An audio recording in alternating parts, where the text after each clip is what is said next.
সামরিক শক্তি বৃদ্ধিতে আগ্রহী উত্তর কোরিয়ার জন্য আজ এক বড় ধাক্কা। দেশটির সর্বোচ্চ নেতা কিম জং উন সম্প্রতি একটি নতুন যুদ্ধ জাহাজ উৎক্ষেপণের সময় ঘটে যাওয়া গুরুতর দুর্ঘটনার তীব্র নিন্দা জানিয়েছেন। তিনি এটিকে অপরাধমূলক কাজ বলে অভিহিত করেছেন, যা কোনোভাবেই সহ্য করা যায় না।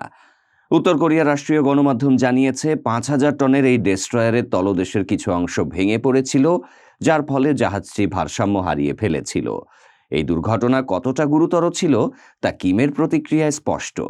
উৎক্ষেপণ অনুষ্ঠানে উপস্থিত কিম সঙ্গে সঙ্গেই নির্দেশ দিয়েছেন, জুনে একটি গুরুত্বপূর্ণ দলীয় সভার আগেই জাহাজটি পুনরুদ্ধার করতে হবে। এই ঘটনায় কিম এতটাই ক্ষুব্ধ যে তিনি জাহাজটির নকশা তৈরির সাথে জড়িতদের এই ঘটনার জন্য দায়ী করার নির্দেশ দিয়েছেন। তিনি বলেছেন, এই দুর্ঘটনা এক মুহূর্তের মধ্যে আমাদের জাতির মর্যাদা এবং গর্বকে মারাত্মকভাবে ক্ষতিগ্রস্ত করেছে।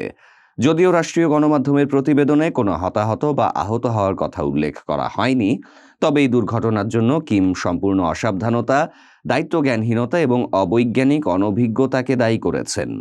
কিম জং উন আরও যোগ করেছেন যে এই দায়িত্বজ্ঞানহীন ত্রুটির জন্য জড়িতদের আগামী মাসে অনুষ্ঠিত একটি পূর্ণাঙ্গ সভায় জবাবদিহি করতে হবে। যদিও তাদের কী ধরনের শাস্তি হতে পারে তা স্পষ্ট নয়, তবে উত্তর কোরিয়ার মতো কর্তৃত্ববাদী রাষ্ট্রের মানবাধিকারের রেকর্ড অত্যন্ত খারাপ। বৃহস্পতিবার এই ঘটনাটি উত্তর কোরিয়ার জন্য আরও বেশি হতাশাজনক, কারণ এটি ঘটেছিল কয়েক সপ্তাহ পরেই, যখন তারা দেশের পশ্চিম উপকূলে ৫,০০০ টনের একটি নতুন ডেস্ট্রয়ার উন্মোচন করেছিল।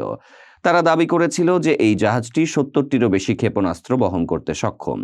কিম এই যুদ্ধজাহাজটিকে নৌবাহিনীর আধুনিকীকরণের ক্ষেত্রে এক গুরুত্বপূর্ণ অগ্রগতি বলে অভিহিত করেছিলেন এবং বলেছিলেন যে এটি আগামী বছরের শুরুর দিকে মোতায়েন করা হবে।